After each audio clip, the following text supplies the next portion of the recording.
Welcome to NUR 172 Endocrine Disorders Part 1A. In endocrine, we're going to be talking about thyroid disorders, parathyroid disorders, and diabetes mellitus. Diabetes mellitus will be in Part 2. In PathoBreeze, if you follow that link, it will take you to the content about endocrine. Not diabetes, though. That's on your next or your Part 2 presentation. But please listen to slides 1 through 8, which give you a general overview of the endocrine system, and then slides 23 through 41. Okay, the thyroid gland is very important. It regulates the cellular activity of every single cell in your body. There's T3 and T4. I don't really think it's so important for you to memorize the differences between them. Just know that they both exist. T4 maintains body metabolism. T3 can accelerate things. Thyroid hormone is also important for brain development, normal growth, and it helps to regulate calcium. Here's just a little diagram that kind of shows you how the hypothalamus and the pituitary play a part in the negative feedback system that regulates thyroid hormone. And I know the PathoBreeze presentation did a really good job of talking about that. Thyroid gland is located in the front of the neck. It's really small, about an ounce. It's got two halves that are called lobes, and they lay on either side of the trachea, and they're joined by a narrow band of tissue. The thyroid gland is the only tissue in the body that utilizes iodine. So it takes the iodine that's found in food and converts it into thyroid hormone. They combine the iodine with an amino acid to make T3 and T4. And it's just really important to know that every single cell in your body is regulated by thyroid hormone. So this slide just reinforces that thyroid hormone affects your metabolism, and you'll see alterations in metabolism in people with both hypo and hyperthyroid. It affects brain development. The effects of gestational thyroid imbalances are devastating. Affects your breathing, your heart, your nervous system, body temperature, muscle strength, your skin, menstrual cycles, weight, and cholesterol levels. So it affects everything. Lab tests include thyroid stimulating hormone, which is produced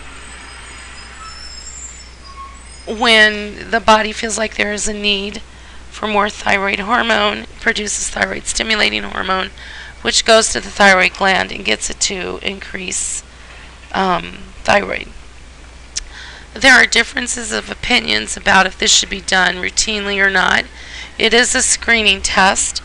And some recommendations say that all adults at 35 should be screened, and then every 5 years.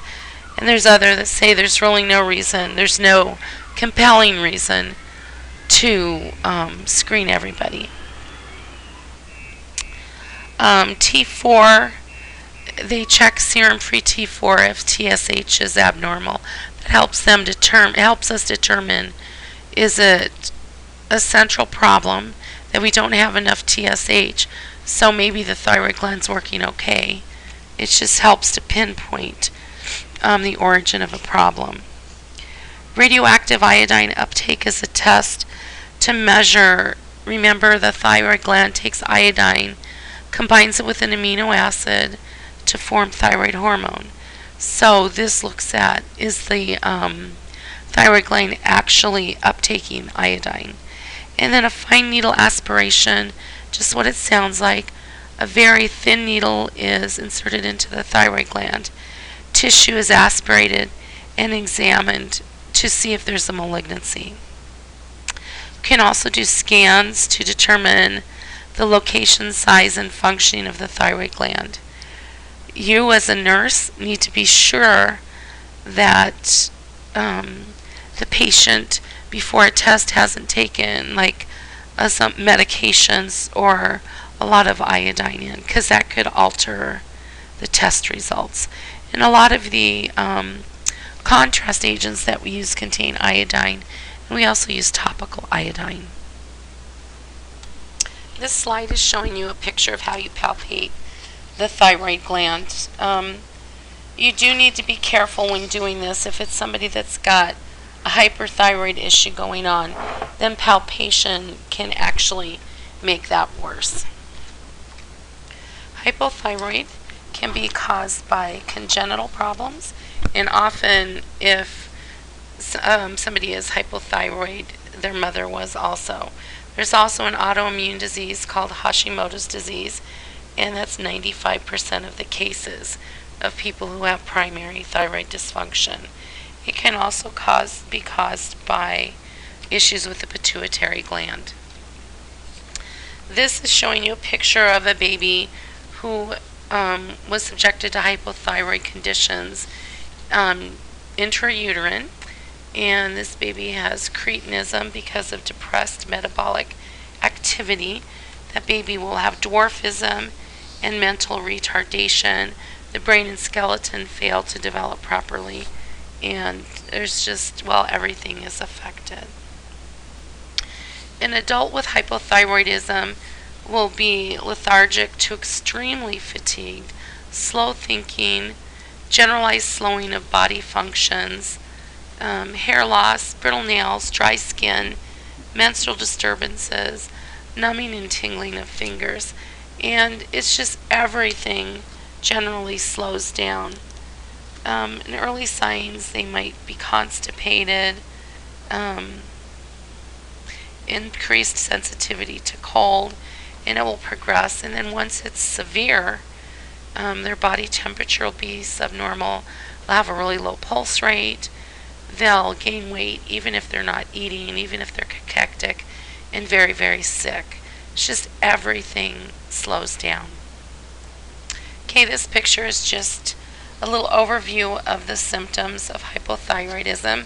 See, they have cold intolerance, receding hairline as hair is falling out, edema around the eyes, periorbital edema that's called, a dull blank expression, very, very tired, slow speech, anorexia. See, they're holding a bottle of lotion, very dry skin, apathy. They just don't have enough energy to care about anything. Everything is slowed down. They'll have, as it progresses, a subnormal temperature, bradycardia, weight gain, loss of consciousness, or decreased level of consciousness, thicker skin, and cardiac complications. Cardiac complications are something that you need to keep in mind for when we talk about treatment. And then in an advanced case of hypothyroidism, they might actually have personality changes, apnea, and respiratory muscle weakness. So it can be very, very serious. Myxedema coma is when it proceeds, is very late or very severe hypothyroidism. It's rare. It is the most severe form of hypothyroidism. It can be triggered by infection, illness, exposure to cold. Some medications could trigger it if we have somebody who has untreated hypothyroidism. Signs and symptoms: low blood pressure, low blood sugar. You might be unresponsive. Hypothermia, slow breathing, heart disease. They have increased risk of infection, infertility. If it's a pregnant woman, she might miscarry. And people with untreated hypothyroidism are at risk for giving birth to babies with birth defects, as we saw in that baby with cretinism. Heart disease, because they do have higher levels of LDL cholesterol. And if we overtreat somebody with hypothyroidism, and this was talking about earlier that they're at risk for angina or even an MI, because by increasing their metabolic activity, we're increasing their myocardial oxygen demand. So you have to be really, really careful. The goal of treatment is to return your patient to a normal metabolic state. Thyroid hormones are given. There's a couple others, but mostly you see synthroid or levothyroid. And if hormone replacement is adequate, then the symptoms go away. And again, just a caution, if they've developed coronary artery disease, when those high thyroid hormone levels go up, so does myocardial oxygen demand. So we have to really watch it. And if that happens, we'll discontinue the meds and then start them later at a lower dose and go slower. Okay, so what do you do as the RN? And we know that you start with an assessment. So you'll do a history and physical exam. History and physical is abbreviated H and P. We'll ask about weight gain, any mental changes, fatigue, observe speech to see if it's slow or slurred. Have they had cold intolerance? Have they noticed changes in their skin? And you'll also assess their skin if they had any problems with constipation or with dyspnea. And you'll do a complete head-to-toe assessment also, in addition to asking these questions. Nursing diagnosis, and again, we're moving more in the practice of nursing to problem lists, but you still need to be aware of nursing diagnoses. Imbalanced nutrition, even if they're hardly eating anything, they still might be getting too much as far as calorie intake, so they may have a weight gain even if they're really not taking what you would think would be an adequate amount of calories. Constipation, impaired memory, and a fatigue. The goals that we have for our patients, and remember you need to set these in conjunction with the patient. The patient will experience symptom relief, will maintain a euthyroid state, and U means that it's okay, it's homeostatic. Patient will maintain a positive self-image and will comply with lifelong thyroid replacement therapy, because it will be for the rest of their life. For interventions, no consensus on screening. I talked about that earlier. So we screen people who are high risk. That's anybody with a family history. Treatment is usually outpatient. So while you may not be seeing someone in the hospital because of a problem with hypothyroidism, you will certainly be seeing people in the hospital with a history. So if they have that history, you need to always be aware of it. You're going to teach about the medications and what they should do as far as follow-up visits. The patient with mixed edema coma will probably be admitted to the hospital, probably in ICU. May require intubation for mechanical ventilation and also cardiac monitoring. And then when we're evaluating our treatment, we look to see if the symptoms have been relieved. We do, again, our head-to-toe physical assessment. We can check labs, and we talk to them about their compliance with the therapy. We'll go to hyperthyroidism. Graves' disease is the most common type of hyperthyroidism. Barbara Bush had it when her husband was president. It affects women 8 times more than men, and it can appear after shock or stress, after an inflammation of the thyroid gland, or if somebody takes too much of their thyroid hormone. Graves' disease is also an autoimmune disease, so anybody who's had a history of an autoimmune disease is more at risk for Graves' disease. thyrotoxicosis or thyroid storm.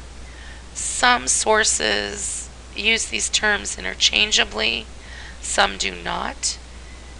If you see them used not interchangeably, it's just a matter of degree of severity, with thyrotoxicosis being more severe than thyroid storm. So it's severe hyperthyroidism. I'm using them as the same term. It's an abrupt onset. If it's not treated, it's almost always fatal. And these people are critically ill. They may have a temperature over 101.3, tachycardia, exaggerated symptoms of hyperthyroidism, and an altered mental state. And our goal is to, with treatment, reduce the body temperature, the heart rate, prevent systemic collapse, then lead oxygen, IV fluids with glucose to replace depleted stores, and medications. Okay, it's time to take a break.